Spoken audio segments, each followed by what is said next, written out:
Vale, a ver, ¿cómo se lucha contra la corrupción a nivel mundial? Pues hoy vamos a meternos de lleno en la Convención de las Naciones Unidas, que es básicamente la herramienta más potente que tenemos para atacar este problemón desde todos los frentes. Venga, vamos al lío.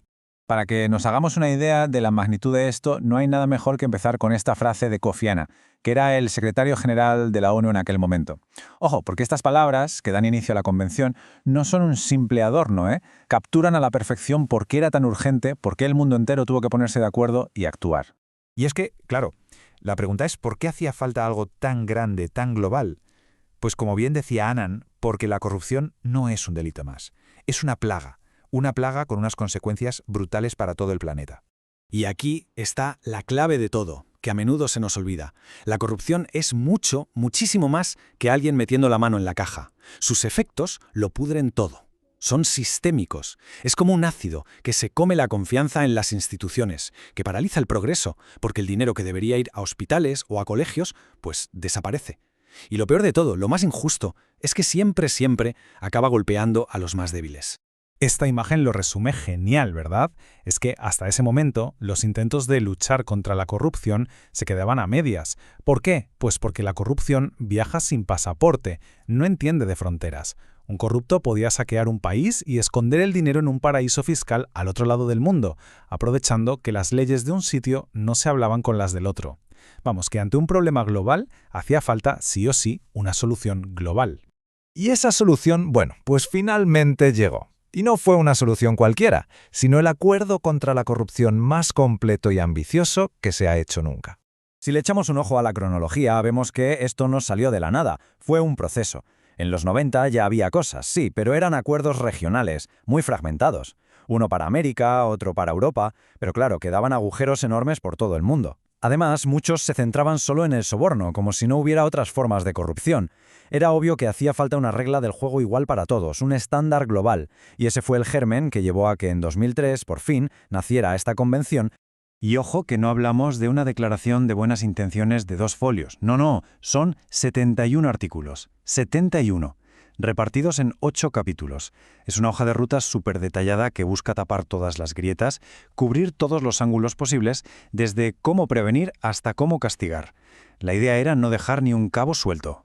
Y claro, para manejar toda esa complejidad, la convención se organiza sobre un plan de ataque muy claro. Son como 4 pilares, 4 grandes estrategias que vamos a ver ahora mismo. Aquí los tenemos. Estos son los 4 pilares. El primero, la prevención. Ponerle las cosas difíciles a los corruptos desde el principio. El segundo, la penalización, que si lo hacen, lo paguen caro. El tercero, la cooperación internacional, que no haya ningún sitio en el mundo donde puedan esconderse. Y el cuarto, que es fundamental, la recuperación de activos, o sea, recuperar la pasta. Vamos con el primero, la prevención. Esto es como la primera muralla de defensa. La idea es sencilla, crear sistemas que hagan que ser corrupto sea súper complicado y sobre todo muy arriesgado. ¿Y cómo se hace? Pues por ejemplo, creando organismos que vigilen de forma independiente, haciendo que los contratos públicos sean transparentes como el cristal y promoviendo una cultura de honestidad tanto en lo público como en lo privado. Vale, si la prevención falla, pasamos al plan B, la penalización. Aquí la convención es muy clara y obliga a los países a que un montón de chanchullos sean delito. Y no hablamos solo del típico soborno, Hablamos de malversación, de tráfico de influencias, de enriquecimiento ilícito, un abanico muy amplio. Y súper importante, exige que se proteja a los que se atreven a denunciar, a los que tiran de la manta, porque sin ellos esta lucha sería casi imposible. Luego tenemos el tercer pilar, la cooperación internacional. Esto es, digamos, el pegamento que lo une todo.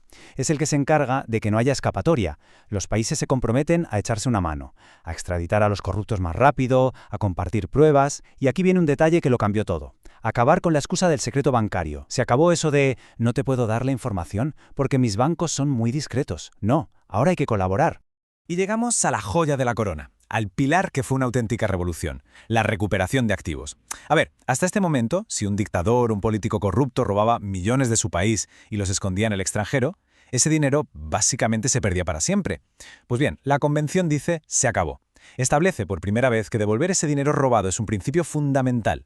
Es que pensemos un momento en lo que esto significa. Todo ese dinero que tendría que haber ido a construir hospitales, a levantar escuelas, ahora tiene un camino legal para volver a su país de origen, para volver a la gente a la que se lo robaron. Vale, todo esto suena genial sobre el papel, ¿no? Un plan perfecto. Pero claro, la gran pregunta es, ¿y cómo nos aseguramos de que los países cumplen? ¿Cómo pasamos de las palabras a los hechos?